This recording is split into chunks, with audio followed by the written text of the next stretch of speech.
Welcome to an NBA playoff edition of the Daily Deuce. I'm Gary Graves from just outside Louisville, Kentucky, and in Maryland, the land of pleasant living, home of the playoff-free Washington Wizards. John Webster, how you doing? Hey man, doing good, Gary. Everything's going well. Weather's a little bit warm here in Maryland. Not a bad thing. I need to be a little bit warmer.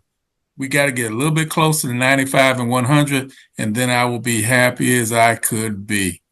Yeah. John Pitt, what's going on, man? What's happening? Hey man, just listening to all the overreaction about the weekends and yesterday's NBA playoff games. Interested to see what you guys have to say. Well, Overreaction is a good word.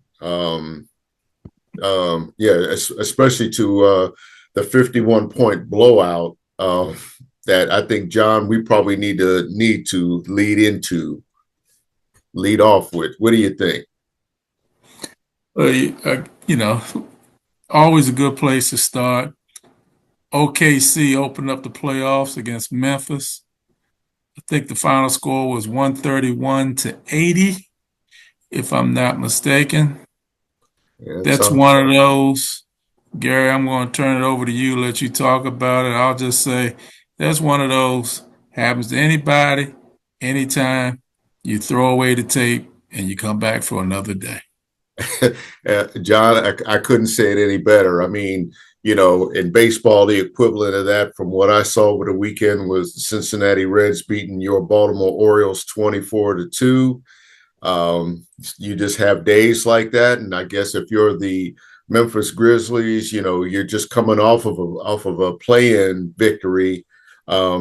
And I think it was like their second game or something in 36 hours. I mean, they did look like a gas team, while the Thunder looked like a team, like a top-seeded team that had been rested and was ready to prove something. Now, of course, game two will be more telling, and to see where this series is going. But from what I could see, that OKC was clicking on all cylinders, much like they have all season. The Grizzlies, which, to really be fair to them, it isn't like there's some bum squad. I mean, they were just left outside that top six and had to play a play-in game, but they won 48 games. So again, I mean, they're a decent team, but the schedule being what it was, they had to play the schedule, and you just have games like that.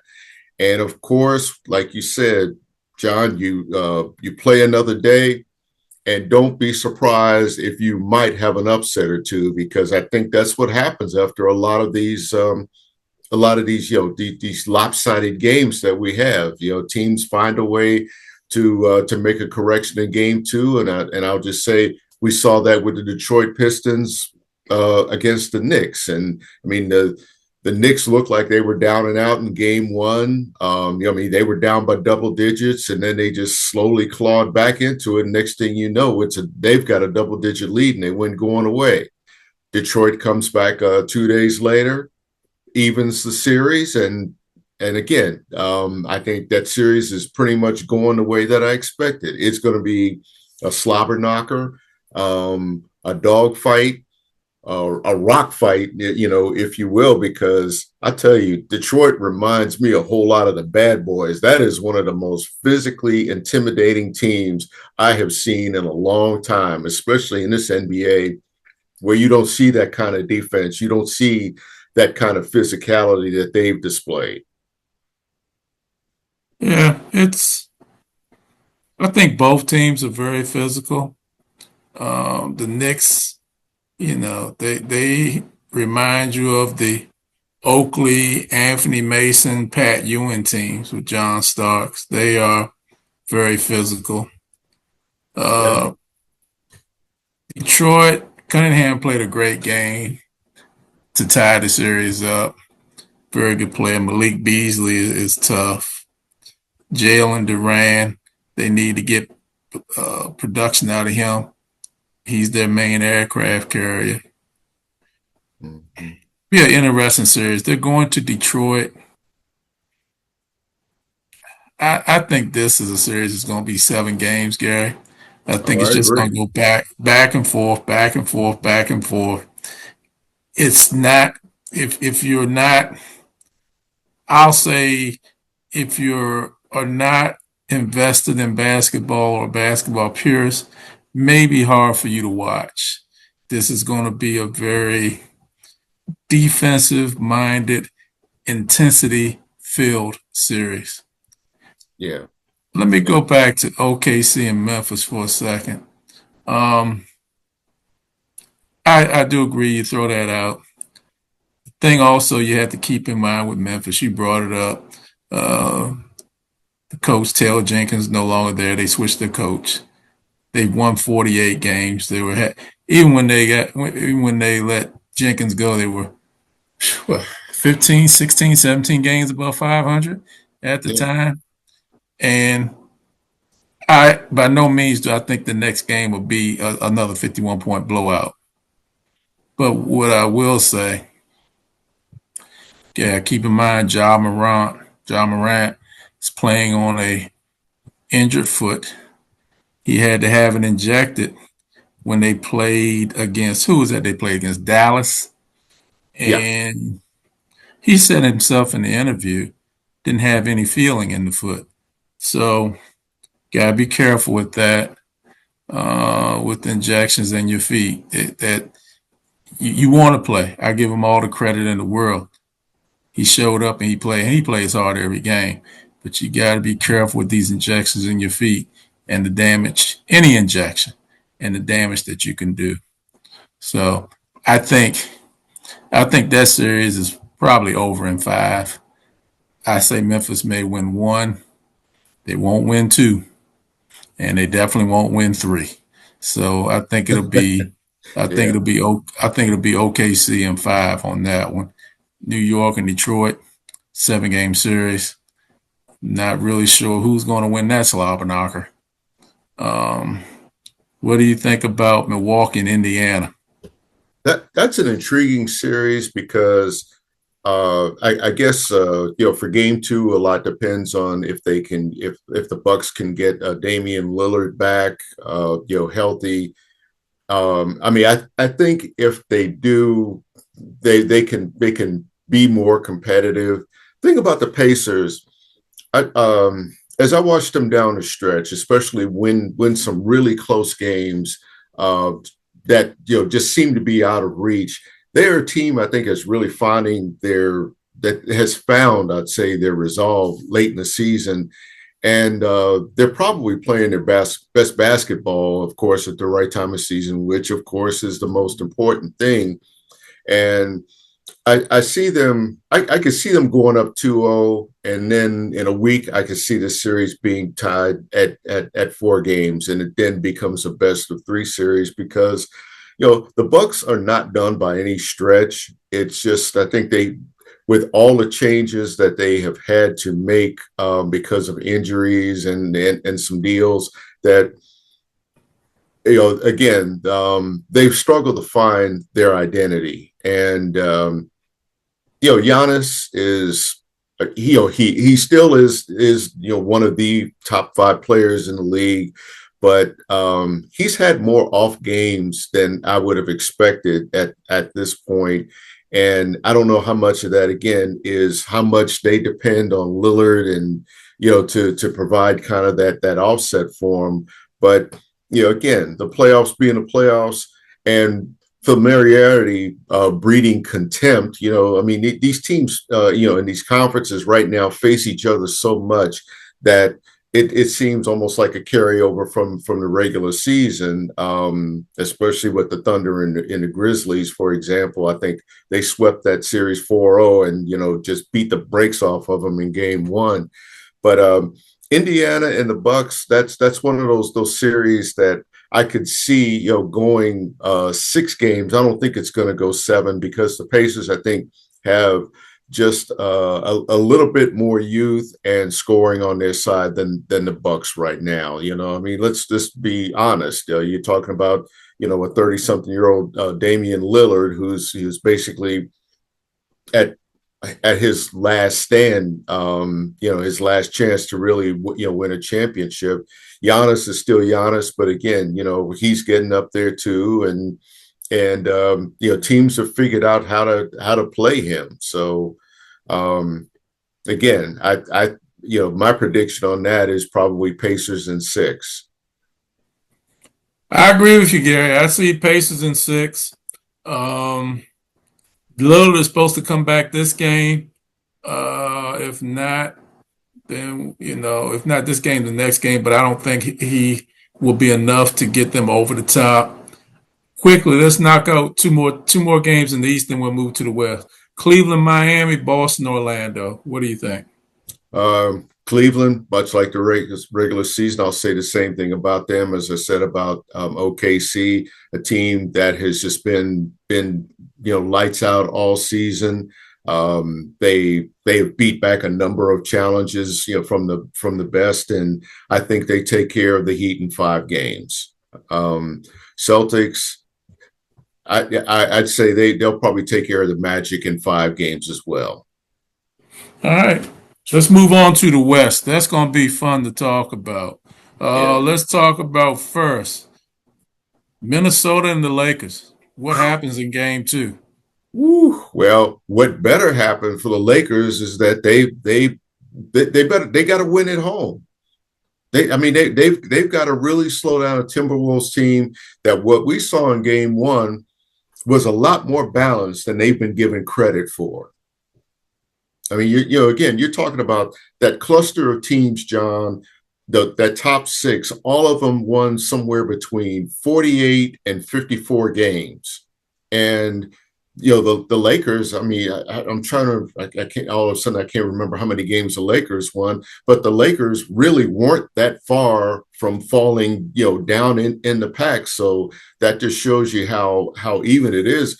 But my goodness, Minnesota just really showed how good they are.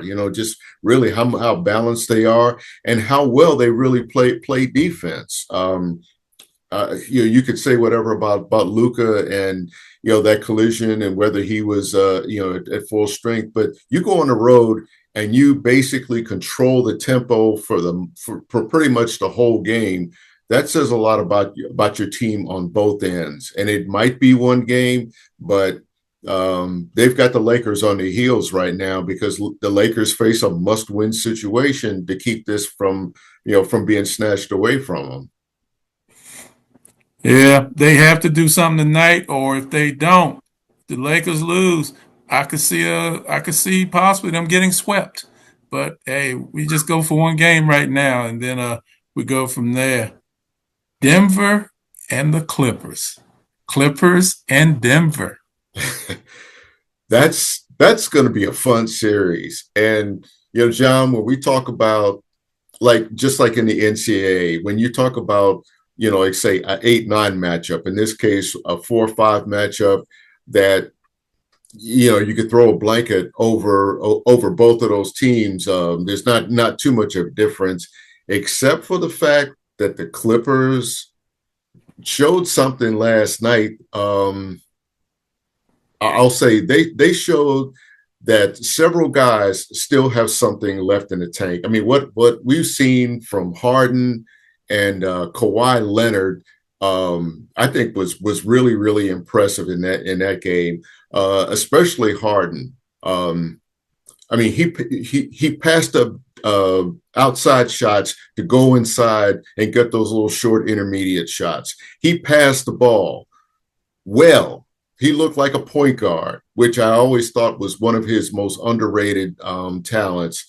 And he involved other guys, and of course, Kawhi was a clutch knockdown 3-point shooter in that game. I forgot. I think it was 39 points. Before I dozed off, but that's a hell of a 1-2 punch. Not heck of a 1-2 punch, but a hell of a 1-2 punch. And Tyronn Lue, I think is a really an underrated coach. The way he has put that team together. And I don't think I can add anything more to that. The Nuggets, though, I will say, they've got some left, but something is just a little off, and they better find it right away, or otherwise they'll be down 2-0. Well, Or 2-1 rather. well, I think you make some very valid points, Gary. First thing I'll say about the Nuggets, something similar I said about Memphis. Letting go of your coach during the season, you already know my thoughts on. I don't want to see anybody lose a job. That's not what I want to see. And I know that's not realistic. But when you let your coach go 2 weeks before the playoffs, 3 weeks before the playoffs,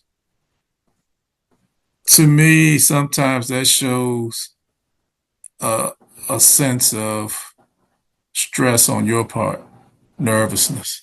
So I'm not really sure how that works out. But back to the series, I got the Clippers. I think the Clippers are going to beat them. I think Kyrie Leonard is playing at a level that you haven't seen since he won the championship with Toronto and they took down the Golden State Warriors. I think he is back to being not Kawhi Leonard, but back to being the claw Kawhi Leonard. Yeah, so I agree. James Harden, I think, is showing a side of himself, which I really like. He's showing he's not selfish. He's a team player. He's running that point to a T. He's getting the ball and distributing it very, very well. And they got solid play out of Zubac the other night. So I think I say 7, but the Clippers take them out. The Clippers I think so too. Hey, I got a question for you. What do you think of Russell Westbrook's play right now? Short answer, because we still got to do Golden State and Houston. Short answer, I think he is a good player. I am biased for Russell Westbrook. I love Russell Westbrook's game and his intensity and his play throughout a game. I think this is a good situation for him, but I also think Denver is faced with injuries to Murray, and he's coming back now, but I don't think he is the Murray that he has been. I think all things said and done, if this is a completely healthy team and you don't let your coach go 2 weeks before, I think they're the favorites. And I like Westbrook and his role coming off the bench. I think it's really good. I think he gets a bad rep sometimes, and I just love the guy. That's all I can say about it. Yeah, But I agree with you wholeheartedly on that one. Yeah, I think he's underrated. His last 4 or 5 years, going back to when he was, when he spent that one season in Washington, and you saw how inclusive he was with everybody on that team, especially offensively. yeah, Golden State, Houston. Give it to me, Gary. What's happening here? In short, Golden State might be the most dangerous team, I think, in that conference because Jimmy Butler is looking like the playoff Jimmy Butler. He's hurting, but he's a guy that you got to worry about. Steph, I think, is really playing loose. I think Draymond Green he's determined to help out on both ends. I think a lot of years, I think you depended on him to be that, like you said, that aircraft carrier, that guy that can really disrupt things on the defensive end, get rebounds, knock down maybe a shot or two here and there, maybe 8, 10, 12 points a game. But he's showing a lot more confidence in his offensive game. I think he is that third scorer. There's probably a fourth scorer who I'm forgetting about. But Golden State, if Butler is really on his game, they're a scary team, and they might be able to pull, I'll say, a 6-game upset that may or may not be an upset, just because Golden State, just because they lost games that they probably should have won down the stretch to get better seeding. That's put a chip on their shoulder, and I think they're really trying to show that now. And again, to beat a good Houston team like that was impressive. Yeah, but you got to do it 3 more times, Gary. Houston's very good. Udoka is an excellent coach. He used to be with my Celtics, and they got him to the championship game, lost to Golden State. I think Jalen Green I don't think he's going to have another game like he had in game one. I think he'll bounce back with Houston. Dylan Brooks is an enforcer. He will continue to do that. The thing is with Golden State, I think, I hope they can beat Houston, but the thing you have to get from Golden State, and I'm not sure Golden State is there as a team right now, you have to get 48 minutes and 4 wins. 48 minutes a game and 4 wins. I don't know if they're able to do that. They will, for lack of a better term, in my opinion, I think they go to sleep sometimes at the wheel. So Agreed. they had a 23-point lead against Houston in game one, and they won by 10, but Houston had cut that lead all the way down to 3. So the regular season, they had a 25-point lead on Houston, and they had to go to overtime.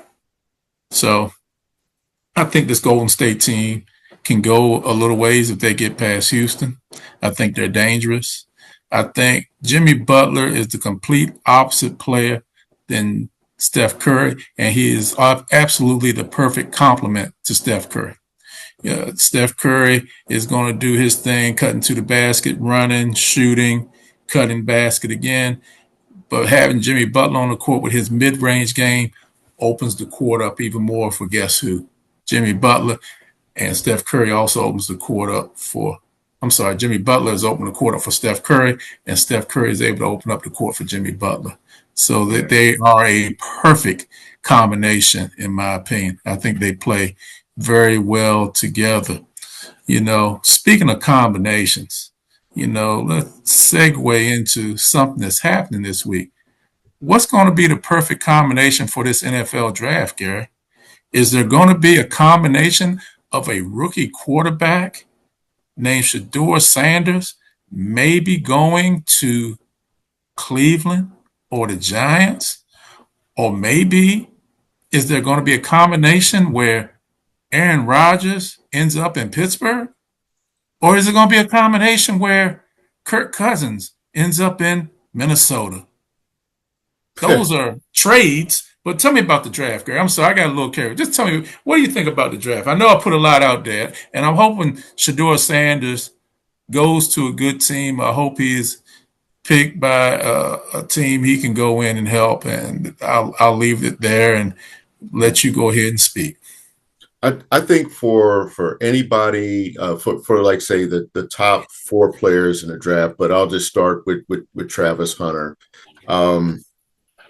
No matter what side of the ball he plays on, he insists that he can be like that Chuck Bednarik type player. And yes, I had to go all the way back to Chuck Bednarik, a two-way player who,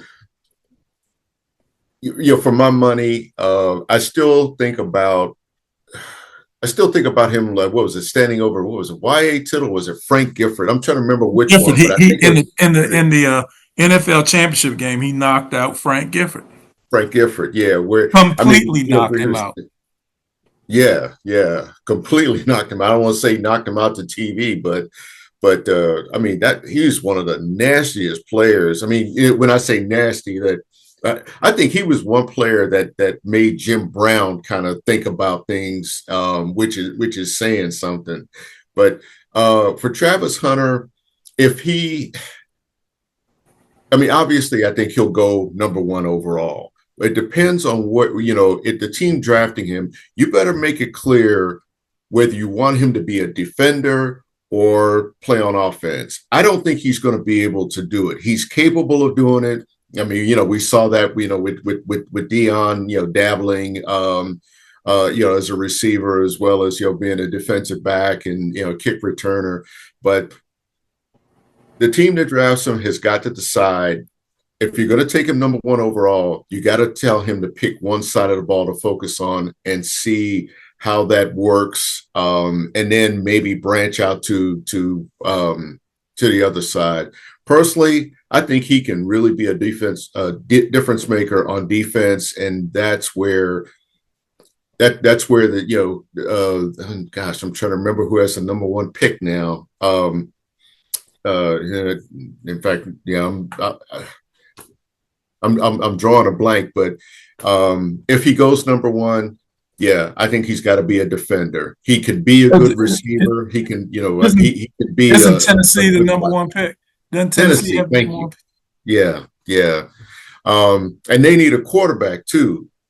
But where do you draft? My question is, where do you draft Shedeur Sanders? Because I've seen everything from saying, maybe if he falls as low as maybe 5, I don't think he'll fall that far. But do you draft a quarterback like him that high, or do you kind of take a chance that he might be there between 5 and 10, where I think he might be most effective and going to the right team? I think I'm probably looking at it wrong, but I think it's more important that he get with a team that has a good fit for him. Yeah, as opposed that's to the key for every draft too. Well, it is and it's not. And I say it not disrespectfully towards you, Gary, but I'm saying it because you got some players in the draft. It doesn't matter where they go or who they go to; they're going to be who they are. And I think with Shedeur Sanders, he knows what he is, he knows who he is, and he knows what he can and he cannot do. And I think a lot of things with Shedeur that people put out there, my personal opinion, I think is a result of some personal feelings people have about one Deion Sanders. And that's why I think for Shedeur, it's going to be more important about the organization than it is the pick. That's why I feel like that. I mean, that number one pick, I think, is probably going to be Cam Ward going to Tennessee. I think Travis Hunter will go in the top 3 picks. He may end up at New England, possibility. You see, the thing is with Shedeur Sanders, you look at the Giants need a quarterback. But if the Giants get a quarterback, they've already got, who do they got at the Giants? They got Brian Wilson, they got somebody else there. I can't even remember who else they have there. But the thing is, Russell Wilson's going to play. He's going to start. And if you bring in Shedeur Sanders there, and again, I'm not one to be talking about somebody losing their job, but I don't think Dable will be there next season. So, with that being said, if you do draft Shedeur Sanders, you got to waste a year. You bring him in, you teach him under Dable, and now you got another person to come in, and they want a different situation. Also, if the Giants do take Sanders this year, and they have an awful season, and they're in the top pick again next year, who's to say they won't trade Shedeur and take the Manning kid? That's why I just think it's important. I know money is important. I get it. Everybody listen to the show, but I just think it's important that he get in a place that is stable and that there's not a possibility of a coach leaving at the end of the season. That's just my personal opinion. Does that happen in the top 10 picks? I don't know, Gary. I don't know. There was a guy one time who was supposed to be a top pick. His name was Dan Marino. He didn't get picked till 20-something by the Miami Dolphins, and I think he had a fairly decent career. So he was okay. Yeah. So we'll see, man. And like I said, I didn't mean any harm towards you when I said what I said about Shedeur and his placement. It's just I think this is a little different, and I think a lot of the difference is people have a certain feeling about his dad, and I think that's unfair, but it's part of life. Yeah, it's unfair, but I think in some respects it's unfair. But I will say you can't let Dion influence the kind of decision that you have to make either between filling a need or going after the best athlete available. And I think that's for these top 5 picks, that's the dilemma that some of them face because we talk about Shedeur Sanders, we talk about Cam Ward, we talk about maybe a guy like Ashton Genty, and I'm trying to think of the one from Arizona State, Scatabo or Scataboo, guys like that. Like do you go after running backs because we could see some surprises, John, with with running backs going in those top 6 picks when 2 years ago we talked about them not even being that relevant in games. For teams because because everything was so pass heavy. Of course, Saquon Barkley and Derrick Henry, kind of shifted that narrative, that discussion. But I say that the Cleveland Browns at number 2 face a dilemma between taking the best athlete available versus filling a need. I wonder, do you take a Sanders at number 2 and fill a need when you have signed Joe Flacco to maybe be that that stopgap quarterback and maybe a mentor for him? Maybe it works out there. But then if Travis Hunter's on the board, do you take a guy that could bolster your defense, or a guy that could be that receiver for Flacco, or maybe another quarterback that they might try to draft later on in the round, or later on in the draft rather. So that again, that's the dilemma. And I think with Sanders and the Dion factor, it is unfair, but I think teams don't want Deion Sanders to make their choice for them. That's where a lot of that's come from. And again, the prejudice, bias, whatever, that's where that comes in. And teams just have to do the best that they can. Yeah, you brought it home strong there. Go on and take us out of here and bring us home for the rest of the way. All right, let's see. Well, I'll say, we've got the NHL playoffs still going on this week. We've got baseball. Of course, the NFL draft, I think, is going to be over 3 days this year, Thursday, Friday, and Saturday. So it's going to be interesting. So there's a whole lot to watch there. From here in Kentucky, next week is Derby week for me. I'm gearing up for that. So, that's something we can talk about next week and, see where that goes. I don't know if there's a Triple Crown possibility in there, but you just never know because it's like my dad used to say, don't bet on anything that wears a jock strap or eats hay. With that being said, ladies and gentlemen, thank you all for watching the Daily Deuce again this week. Watch some football, watch some basketball, watch some hockey, watch the Kentucky Derby. But above all else, just watch some sports. Come back and see us real soon. Take care.